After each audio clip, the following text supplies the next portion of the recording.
Mais il est temps que l'Africain comprenne quel est le degré, le niveau de sa responsabilité.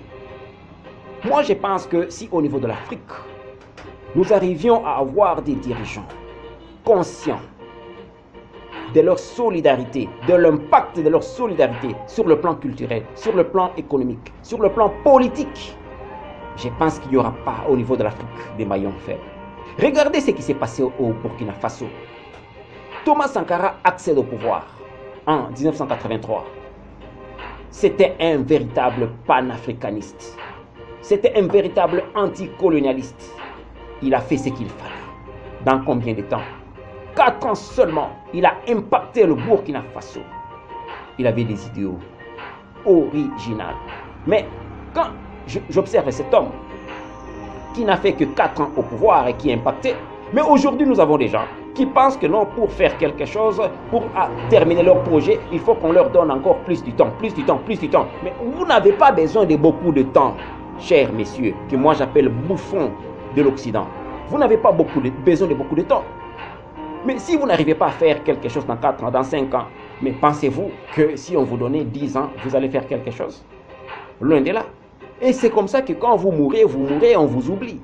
Qui a oublié Thomas Sankara aujourd'hui? 33 ans après, il est célébré. Et aujourd'hui, Thomas Sankara est considéré comme un modèle absolu qui a défié le temps et même les aléas de la géopolitique. Aujourd'hui, il est toujours dans les bouches, non pas seulement des Burkinabés, non pas seulement au niveau de l'Afrique, même sur le plan international. Cet homme a marqué. Mais c'est lui qui a été dirigé, le bouffon Blaise Compaoré. On lui a promis ce qu'on lui a promis. Il a été placé là-bas. On a abattu en 87 Thomas Sankara.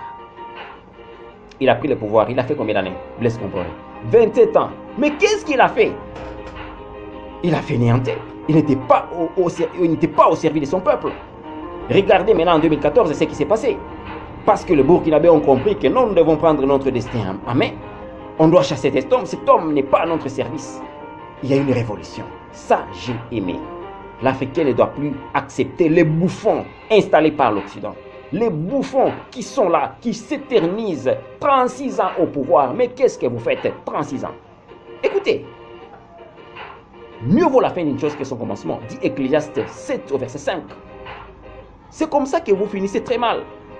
Blaise Compaoré est où aujourd'hui? Il a accumulé des richesses, il a acheté des concessions, il a fait tout ce qu'il a voulu faire. Il se trouve exilé. Où? En Côte d'Ivoire. Il a changé de nationalité. Je me demande s'il est vraiment libre de tout l'argent qu'il a eu accumulé. Vanité de vanité. On vous dit en Ecclésiaste 33 au verset 1. Malheur à toi qui trahis et qu'on n'a pas encore trahi. Malheur à toi qui pille et qu'on n'a pas encore pillé. Quand tu vas achever de trahir, on te trahira aussi. Quand tu vas achever de piller, on te pillera aussi. Et c'est ce qui s'est passé. Il ne s'est pas bougé. Aujourd'hui, il est poursuivi. Et puis, certaines personnes, quand vous les tuez, écoutez, lisez les Écritures.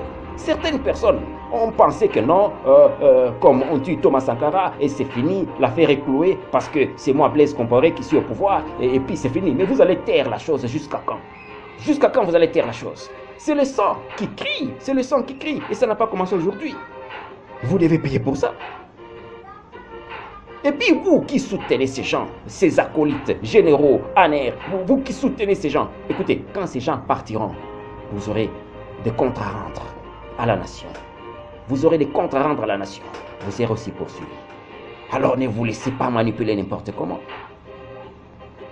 Quand la nation burkinabé a constaté que cet homme n'était pas à notre service en 2014, ils se sont levés. On a chassé cet homme.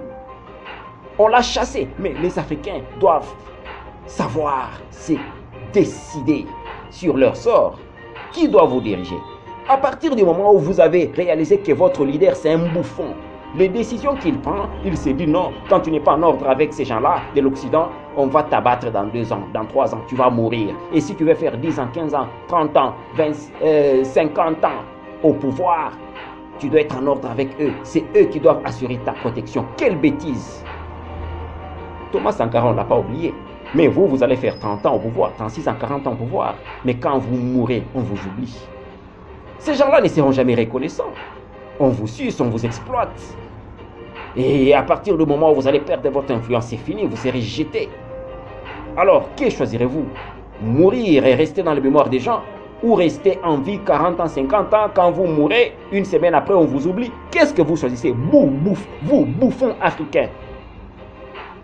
Moi je pense qu'il est grand temps que les Africains comprennent, que les dirigeants africains comprennent.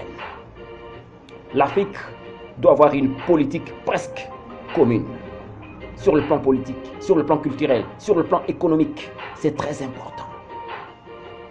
Et là, il n'y aura pas des maillons faibles à partir desquels l'Occident pourra fragiliser l'Afrique.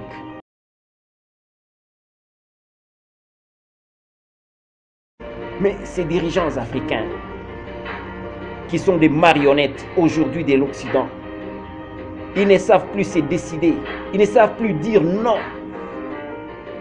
S'il faut qu'on leur dise de tuer, ils s'exécutent sans la moindre discussion.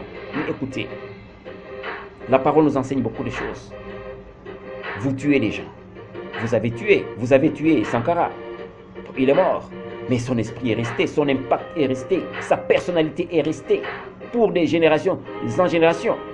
Ça n'a pas commencé aujourd'hui. Quand vous lisez Un roi 21, vous allez voir Akab avec son pouvoir. Comme aujourd'hui, on s'est dit l'État, on te nomme, Akab a tué Naboth pour un petit terrain, une vigne. Il a tué Naboth. Mais Élie s'est présenté devant lui, il lui a dit que le sang de cet homme est en train de crier. Si cet homme est mort de manière minable, avec une cruauté redoutable, toi aussi, ô roi, tu vas mourir dans les mêmes conditions. Ils ne sont pas différents. Le même sang qui circule dans les veines d'un président de la République, c'est le même sang qui circule dans les veines de celui qui vend les bananes sur la tête. Ce n'est pas différent, ne vous en faites pas. Continuez à commettre des crimes, recel des cadavres, attentats et tout. Mais vous allez récolter. Et le plus grave, ce sont les simples citoyens qui ne sont pas députés, qui ne sont pas ministres, qui vous assassinent. C'est encore plus grave. Votre fin sera plus douloureuse. Ce n'est pas moi qui l'ai dit. Ésaïe 33, 1 le dit clairement. Alors il faudra faire très attention, vous dirigeants africains. Il est temps de comprendre que être panafricaniste va propulser l'Afrique au plus haut niveau.